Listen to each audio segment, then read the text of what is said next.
Kita malu kepada ular. Ular itu tidak pernah dapat membawa makanan. Ya, kita benci ular, tapi ular tidak pernah benci kita.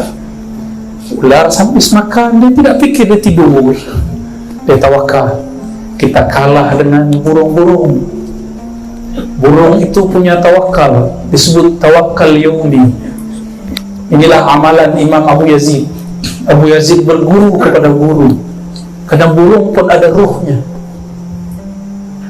Apa kata Imam Abu Yazid? Suatu kali, saya sudah pernah cerita ini di banyak kajian. Sila nanti simak lagi videonya.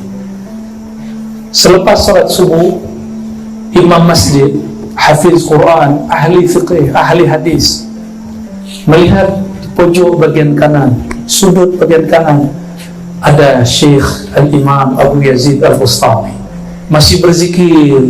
Orang-orang semua berangkat kerja, tapi Abu Yazid masih putar tasbih. Ya, kita punya silsilah ya tasbih pada Imam Junaid. Ya, ada namanya musalsal bis subha. Ya. Abu Yazid masih zikir, putar tasbih, subhanallah, subhanallah, subhanallah. Datanglah nih tuanku imam, tuan guru imam nih. Apa kata dia? Hai Abu Yazid, bima taqutu hadzal yawm. Kalau engkau duduk begitu tidak berangkat bekerja, engkau makan apa hari ini? Siapa yang tanya? Imam.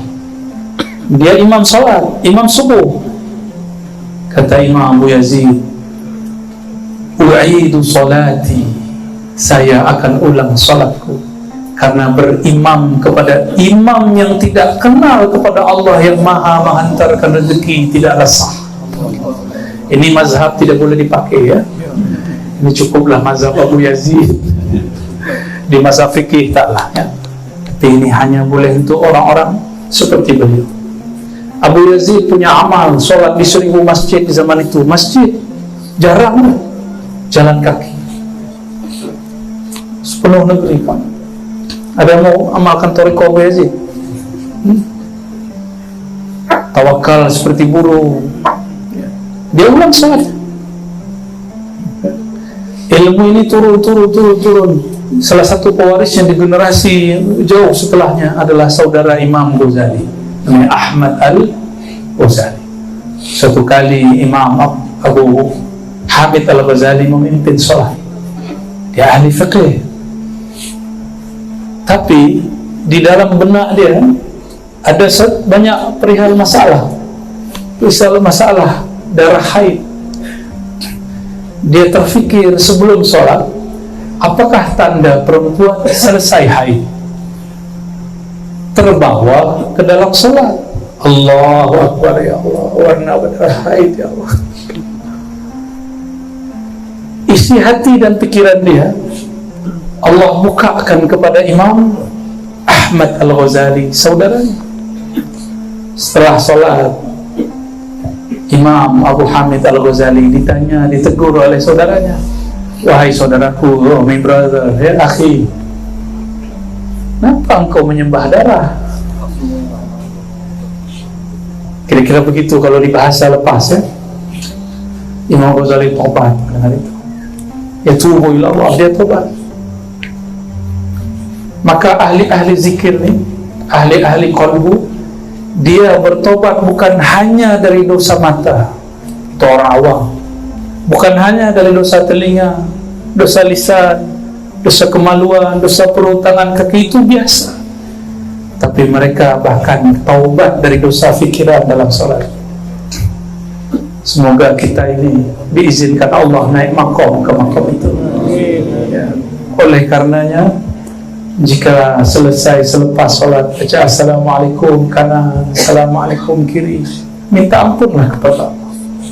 Katakan, ya Allah, sholatku belumlah khusyuk, sedangkan Engkau mengatakan qad aflahal mu'minun alladzina hum fi salatihim khashi'un. Ya Allah, aku belumlah beruntung.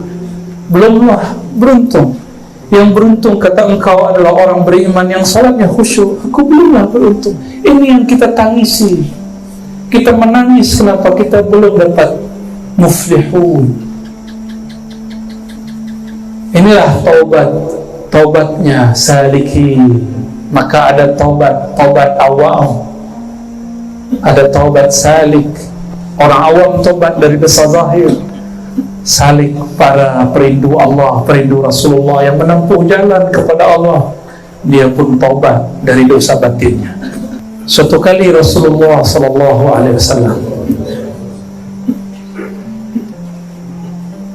mengatakan, afdalul dzikri la ilaha illallah wa afdalud du'a alhamdulillah. Hadis Muslim. Zikir yang paling nikmat itu adalah la ilaha illallah. Maukah dia jahar, dikeraskan ataupun dilembutkan khafi. Tapi kawan saya ada satu orang, dua orang, ketika Dr. Yusri lagi pimpin zikir di hatinya, Allah kenapa diteriak-teriakkan? Allah maha mendengar, kenapa suara keras-keras? Orang sudah menikmati zikir, dia masih bertanya di hatinya. Ya. Dia lisannya baca la ilaha illallah, tapi kolbunya melayang-layang, kolbunya berpencar, kolbunya lari sana sini. Orang ini tidak dipandang oleh Allah karena kolbunya ghafil. Tapi tak apa. Kata Imam Nata'ala Sakandari, la tatruki dzikra li'adami hudurika ma'allah. Kamu jangan berputus asa, jangan tinggalkan zikirmu meskipun belum khusyuk, belum hadir.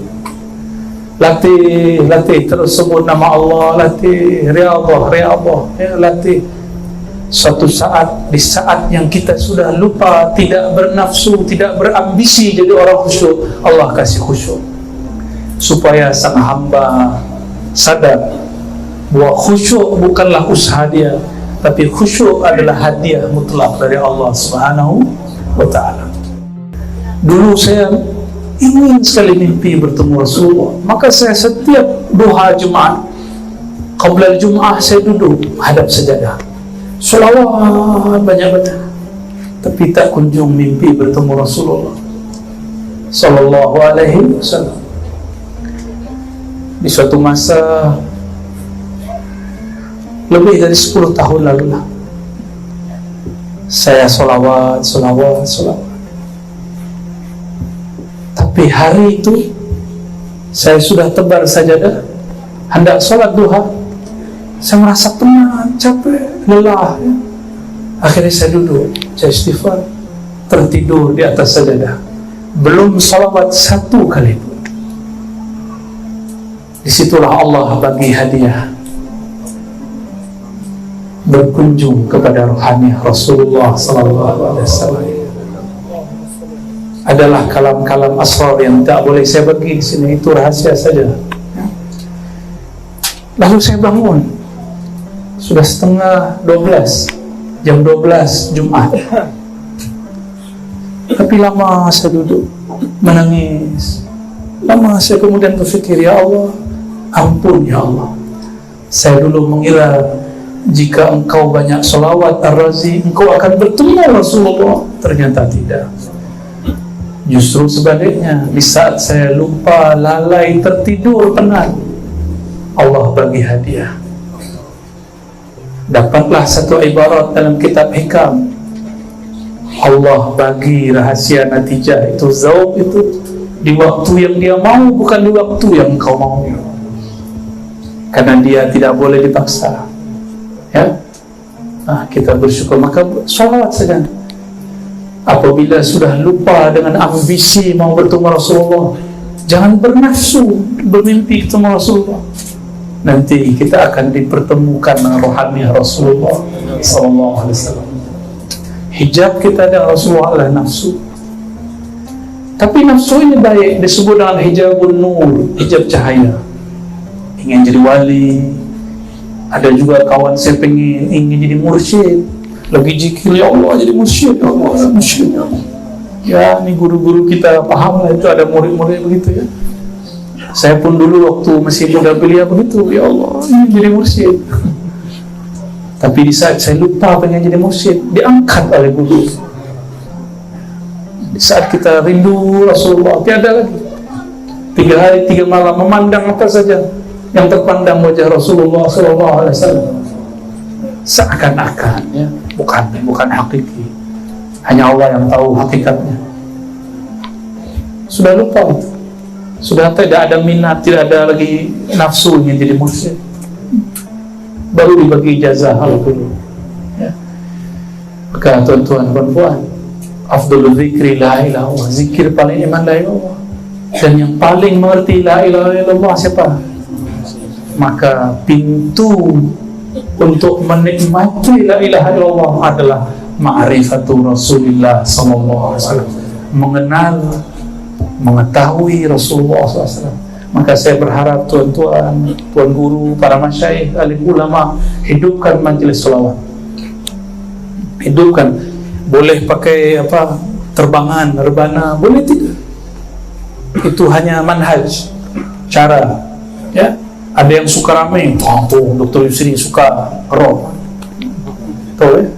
Tung-tung. Ada yang suka lembut. Itu cara-cara guru. Kita tak boleh mengatakan saya tak suka guru fulan, dia zikirnya keras. Jangan atur-aturlah guru, ya. Suul adab itu. Saya suka guru fulan, kan? Berarti kita ikut guru dengan nafsu. Jangan ikut guru dengan nafsu. Tanggalkan nafsu. Ya. Tuan-tuan, puan-puan, mari kenal Allah, kenal Rasulullah SAW. Mari guru-guru ceritakan kisah Nabi. Umat ini tidak akan pernah bosan jika ada dalam kolbunya dan nur Nabi Muhammad, tidak akan bosan cerita Nabi. Sepakat? Ya, maka guru-guru, tuan-tuan, banyak-banyak cerita Nabi. Nabi, apapun cerita, sebanyak apapun kisah, tidak akan pernah habis. Tidak akan pernah habis. Jadi jangan pernah bosan, ya.